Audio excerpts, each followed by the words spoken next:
Every day, millions of people use laptops. But have you ever wondered how this slim, powerful machine is actually made? Today, we're going inside a high-tech laptop factory. It all begins with raw silicon. Extracted and refined, these wafers become the foundation for microchips smaller than a fingernail. In ultra-clean environments, giants like Intel, AMD, and TSMC use laser precision to carve billions of transistors onto these tiny chips.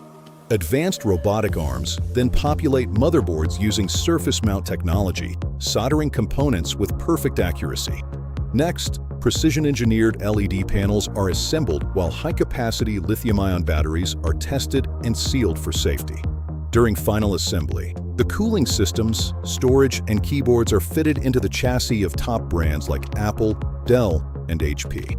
Before they reach you, every unit undergoes rigorous stress tests, from keyboard endurance to extreme thermal benchmarking. The journey from silicon to the device in your hands is a marvel of modern engineering.